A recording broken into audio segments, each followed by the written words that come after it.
haven't done this in so long. Lord, it's new. New, everything new. Can I tell you a secret?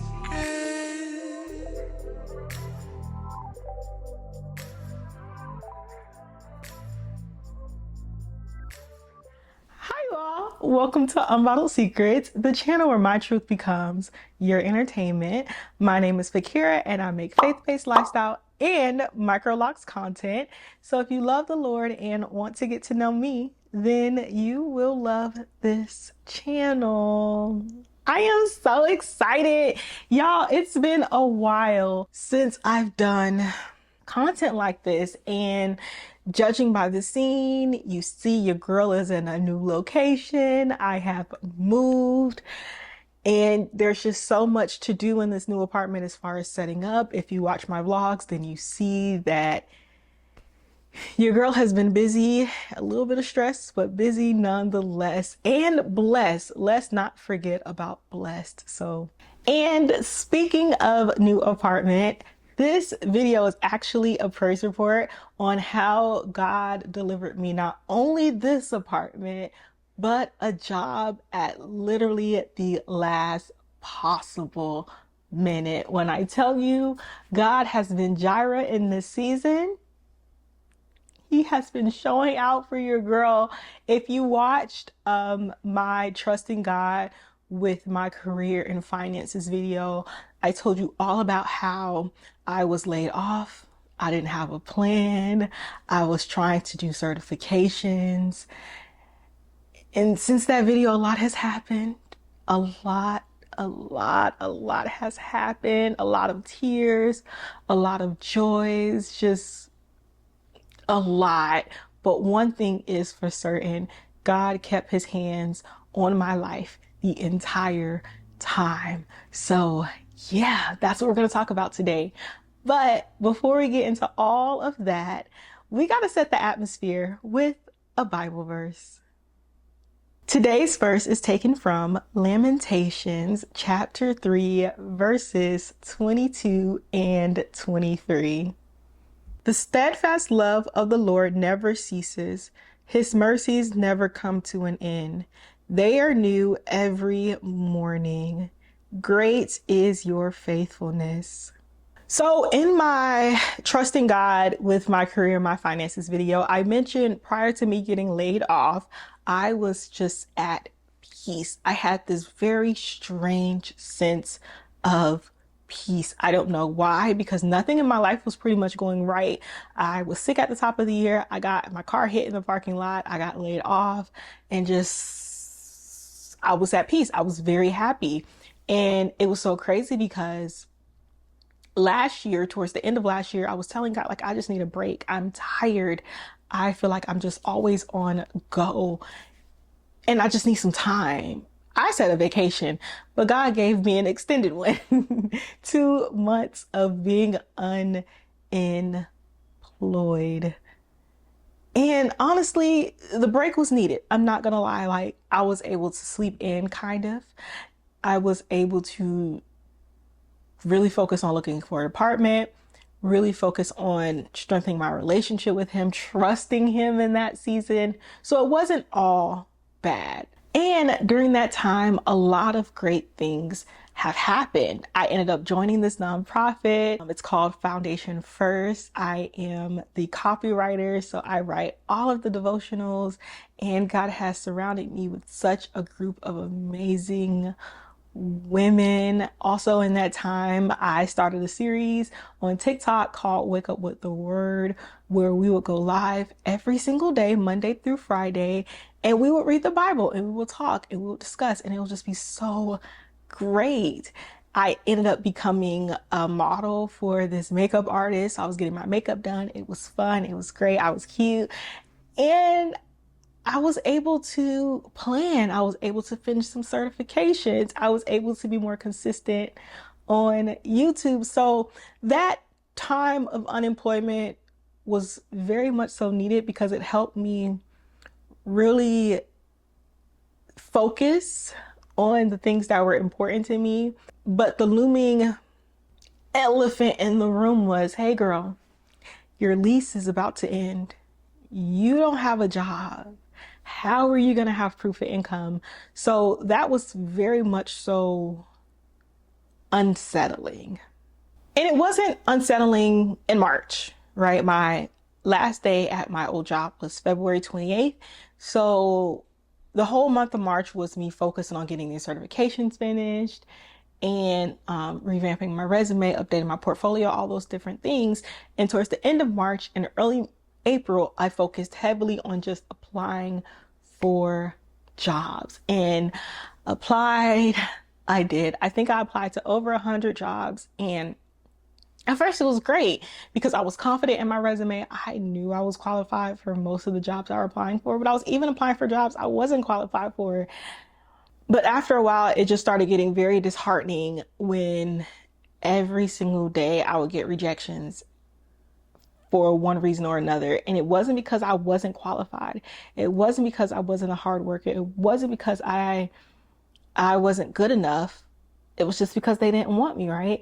But it was still a blow to my self-esteem because it resurfaced a lot of things I felt about myself. Like, why did I get this degree, right? Why did I choose this field?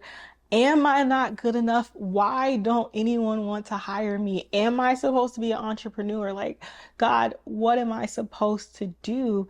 And it's so funny because throughout the entire season of unemployment, everyone I would come in contact with, they would say, Fakira, you're handling this layoff very well. Like, you're not complaining, you're very happy. I was still outside. I was still posting content. So on the surface, it seemed like I was just chilling. And to be honest, I was happy. Like I very much so was at peace because God gave me just peace that surpassed all my understanding because I should be stressed out. So I'm not going to discount the peace that I felt during that time, but it still tested my faith a lot because each day I did not have a job was a day closer to my eviction, but it wasn't eviction, to the day I was supposed to leave my old apartment. And I didn't apply to any apartments because I did not have proof of income. So I remember it was this one day. I think what triggered it was getting yet another rejection email. And I remember I just laid down in bed and I just cried and I cried and I was just like, God, you have to do something. I cannot do this without you. Like, help me. Like, something got to shake. And then I know the way that God laid it all out was an answered prayer because at the top of the year I did ask for God to increase my faith, right? And the only way you can increase your faith is if you're put in a position that tests it, right? So the Monday before I got called for an interview at my now job, I just remember waking up dreading having to do the cycle of applying for jobs. I felt overwhelmed. And I remember just saying, God, I don't feel like doing this. I don't want to have to do this again. And I got out of bed. I started my entire routine, logged onto the computer. I think I was actually in the process of applying to a job when I got a phone call. And my toxic trait is I don't answer numbers that I don't know. So you have to send a voicemail if you're not saved. So my phone is ringing. I'm like, I don't know who this is. It can be a bill collector or a spam call, which I get a lot of those. So I'm like, you know what? Not answering it. And I get a voicemail from the recruiter at the job I currently work at. And she was just saying, hey, can you call me back? I would love to talk to you regarding this position. So I had to quickly scramble and Google what the job was because I applied to a lot of jobs, so I didn't remember this company. Looked up the description, made sure I had all of my things prepared, called her back. Great conversation. She said, I think you'll be a good fit for this. I want to set up an interview with you and the marketing manager. And I was like, bet. So prior to me even getting that call from the recruiter, I did view a few apartments and one of them just felt right. It was in the same area that I wanted. It was actually closer to that place of employment. So, and it just felt right. Everybody who worked here was nice. They were friendly. The price was in the range that I wanted to pay because I don't know about y'all, but apartments in Houston is very expensive. Like, it's crazy. And I actually wanted to stay in my old complex, but when they told me that price, I said, "Oh no, it's okay." And I know how y'all are as a complex. It's fine. Don't even worry about it. Don't worry about it, sweetheart. I'm an exit stage left. So I took the paper application and it was so ironic because there was stuff happening with their system that you could like the website was down and it was just down for weeks. So I was just like, well, how am I going to apply for this place? And the website is down. So I ended up getting the paper application. They honored the price that they quoted me at because their website was down. And I just I just stood out on faith and I submitted my application with no proof of income, with no job. I had money to at least pay the application fee and all the other fees, so there's that. And I went to the interview. And the people at the complex wished me luck for the interview. I went to the interview, everything went well. I had my second interview, everything went swimmingly. And I don't even think it was a full week before I got offered the position for actually more than what I told the recruiter I wanted. I ended up talking to one of my friends and she said, "Hey, you should probably ask for this much." Didn't even have to go through the negotiation. I told the recruiter like, "Hey, I know I said this much, but this is how much I want." She met me in the middle and the rest is history. I started work that Monday and literally you all, the day that I started that job was the day I got accepted for the apartment. Now, granted, they were trying to force me to pay a security deposit the same amount as the rent. And I said, "Oh, absolutely not. Absolutely not." I took that straight to HR. I said, "Hey girl, give these people proof of income." And they honored the the amount that I was making. I don't even think I paid a deposit for this place. They were so they were so they had a lot going on. I don't even think they remembered to ask me for my deposit. So we thank you, Jesus. $200 that stayed in my pocket. But yeah, and the rest is pretty much history, but it's just so crazy because when I look back at how everything happened, I only expected to be out of work for like a month. I was out of work for 2. But during that time, it just allowed me to see God in a new light. Like, it's one thing to know God as a savior, as a father, but to see him as a provider when you literally don't have enough to provide for yourself. Like, yes, I had a savings and all those different things, but the way that he was just moving on my behalf, like, I didn't miss a meal, not one time during my unemployment. The bill still got paid. I still had a great time. Like I said, I did a lot of different things as far as content was concerned, as far as ministry is concerned. And I still went to church faithfully. I was up in them people churches.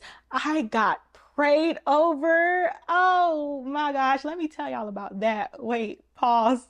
I went to this worship night and it was literally just a worship night of them singing. This lady tapped me. She said, "Hey, you have been highlighted in the spirit." I said, she was like, "It might be what you have on," because I was wearing all orange. And she was like, it's very intentional that you made that choice because God highlighted you. And the way she prayed over me, this was before I got the job, before I even got the interview. And I was telling, like, after when she was praying, she was just speaking things. And I'm like, this is exactly what I'm going through. Like, God, I hear you. I feel you. She also prayed over some other things and spoke a word to me that could only be God, because how would she know? And yeah, I just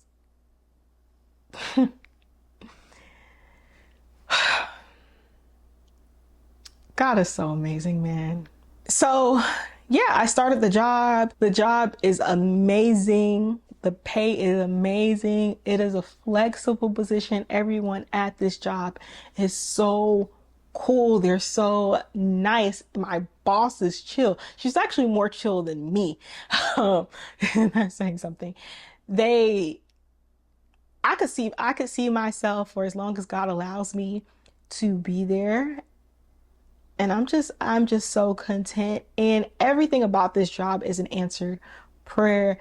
The reason why I say that is because even when I had my second interview with the director, and we were speaking, and mind you, these interviews were the most informal interviews I've ever experienced in my life. They actually talked more than me, which I appreciated because I was just chilling.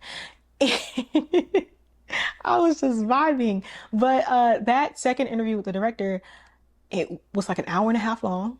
He spoke a lot, but there was so much synergy there. We talked about God. He told me about church, like the church that he attends and how he serves. And he asked me like what churches I went to. Like it just felt so right. Like it felt like he cared about what I like to do during my free time, which I mentioned in the ministry. He was like, "Oh, that's amazing." He sung my praises to the recruiter. The recruiter was like, "I don't know what you told him, but he is excited about you." And I still hold the same sentiments as I did when I left that interview and sat in my car and I said, this just feels right. I wanted to put this video out because I didn't want too much time to pass between the trusting God with my finances and my career video to y'all just seeing all of my vlogs of me moving, and I'm not telling you like, hey, I got a job. Like I wanted to have a beautiful ending to that video, but also I want my life and even that season to be encouragement to anyone who's watching this. Is like, God hears you, God sees you, God is with you. And even though it doesn't feel good to be going through your wilderness season or your season of lack, or in my case, the season of the final stretch, because like I said, I literally only had a month between when I got, not even a month. Yeah, about a month between when I started that job and when I had to vacate my old apartment. It was literally God's hand on everything. Like I can't say it was because of something Fakira did. I couldn't. I could not, because if it was up to me, I would be laying in bed crying and just sad. But God can do exceedingly above anything we can hope or imagine. And it's not just the tangible things. Like, yes, my testimony is tangible, but it is just a testament to say that you should trust God through all of it. Literally give it all up to God and truly walk as if it's going to happen. Be joyful. Don't let your tough season steal your joy. Still praise God, because that's what I was doing. I stayed in praise. I stayed in prayer. I stayed in reading my word. Like I said, I was doing wake up with the Lord every single morning at 6 a.m. Like I knew that God was going to make it happen. I didn't know how. I thought it was gonna be, I was gonna magically get monetized on YouTube. I did not know what was gonna go or what was gonna happen, but I literally trusted God, and here we are. So yeah, that's the end of this video. I hope you gleaned something meaningful. If you like this video, please give me a thumbs up. And if you want to join the Society of Secret Keepers, please, please, please, please hit that subscribe button and that notification bell so you don't miss out on any time I upload a video. Share if you care. Watch my other videos. Please and thank you. Like them. Share them if you care. And comment down below If you have a testimony similar to mine, or if you have any testimonies or praise reports that you would like to share, drop them in the comment section below. I love reading these things and I do respond to every single message. So, yeah, I love you guys. Bye.